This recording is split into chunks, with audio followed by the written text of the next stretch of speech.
Kan gaaf duraallee gumaan hin baane jedha goonni dubbiin jabaattee mirgaaf biyyaa falma dhaloonni hardhuma jabeessi bullaan lafee taati tirooni mirga uumamaallee nurraa mulquuf jirti jarreeni sodaa qawwee hin qabnu jedhee Galaanaan gaaromsaa waggaa 4 dura yeroo fincila diddaa gabrummaa irratti wallee bareedaa kana nu biraan ga'ee yeroo ammaa kanas wallee namoota hedduudhaan daawwatame wal agarraa isa jedhu guyyaa tokko keessatti view namoota 500 oliin erga daawwatamee booda to'annoo jala oolee jira. Eenyutu to'annoo jala oolche? Viidiyoo kana hamma dhumatti daawwadhaa. Kan gaaf duraallee gumaan hin baane jedha kunni dubbiin jabaattee mirgaa biyyaa falma dhaloonni har'uma jabeessi bullaan lafee taati tiruuni mirga uumamaallee nurraa mulquuf jirti jarreeni ulaan baniini kophaa jalaan seenti gadeeni dallaa jabeessi abbaadumaan tolti keeni jedhini ijaarsa kee tolchi jedhini abbaadumaan tolti keeni bumaasi nyaanni maallaqaani ajjeefne baafana dhiigaani sodaa qawween qabnu jedhini of kaabachiisuun eegumaani. Galaanaan nama sodaa injifateedha. Galaanaan ammoo lubbuu isaa tokkittiif illee nama sodaa hin qabne ta'uu har'a osoo hin taane gaafa adda isaa rasaasaaf kennee sodaa qawwee hin qabnu dhaloonni jedhe isa barree. Funyaan abbaa irree jala taa'ee sanuu sagalee qofaa osoo hin taane viidiyoo dabalee sirba qeerroon Oromoo sodaa du'aa yookaan qawwee jalaa of baasuu isaa labsu gumaachee namni sodaa du'aa yookaan qawwee jalaa of bilisoomse ammoo gabrummaa jalaa bilisoomuun isaa shakkii hin qabu. Galaanaan gaafas ajjeefamuu, hidhamuu, hiraarfamuu akka danda'u tolchee beeka ture. Garuu hin sodaanne har'as bara hamtuu kana bara dhugaa waliin dhaabbachuun gatii jabaa hanga wareega lubbuu nama kafalchiisu keessatti lubbuun na hin marartu jedhee dhugaa waliin dhaabbachuu nama filateedha Galaanaan. Nangeerana aarikoo kannaa keessa booba'uu yoo qaalee ta'ee malee supheen gaachanan ta'uu leenca ta'ee dhaaladheen kodhoollee moota aaree namni bakka akka beeku dibbeedhaan anna haaree mukii keetti na haaree sesseerattu na ijoollee biyyaa gootii gugurraa mataan furaa eenyuun alee maaliirbuun gaafa duraa otoo birbirsii jiru maaltu faarsame jiree anin beeku guddaan gaafa Afrikaa Oromoo koo mitire Oromiyaa mitire sirna gadaa mitire haqa Oromummaa mitire. Lubbuu ofiirratti kan murteessuu danda'u goota qofaa dabeessi ni sodaata, ni doorsifama, ni sossobama. Gootni ija jabaata, sodaa du'aa hin qabu. Gaafa xiiqii lubbuun isaayyuu hin mararsiifatu waan ta'eef waan ittiin sossobamus hin qabu.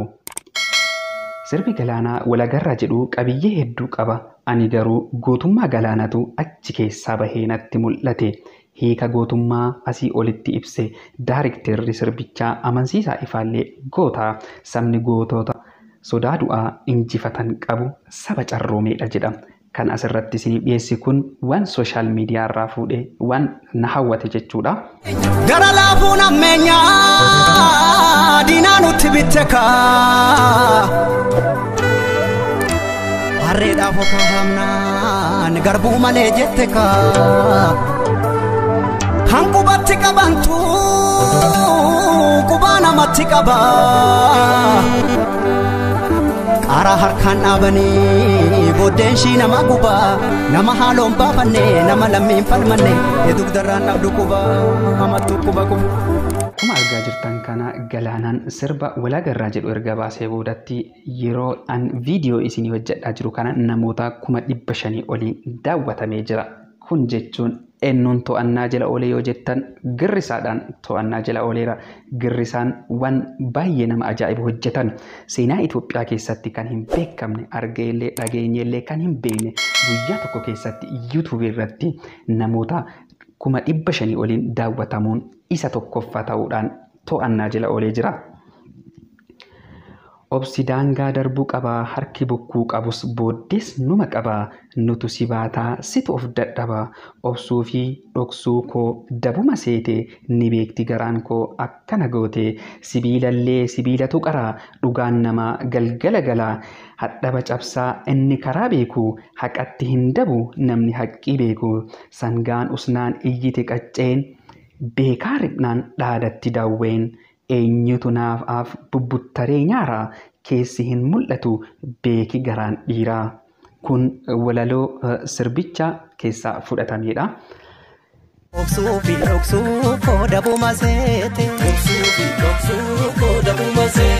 Ni beekti garaan koosa kana goote.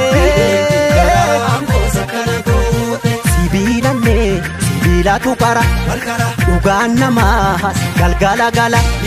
Hadhaaba cabsaa inni karaa beeku haqatti hin gafuu namni haqqii beeku. Sangaan usnaan iyyite qacceen beekaa ribnaan dhaadatti daawween eenyutu naa bubbuttaree nyaara keessi mul'atu beeki garaan dhiira. Maafan nyaaraa hin nyaaru kanarraa maalaan aaraas hin aaruu kanarraa maalaan boo'aa hin boo'uu kanarraa yoo jiraanne birraa wal agarraa yoo wal taane moonee wal agarraa yaa ijoollee kan jenne hin oolle nan gala hin jedhu namni osoo hin geenye fala hin argatu namni faluu hin beekne.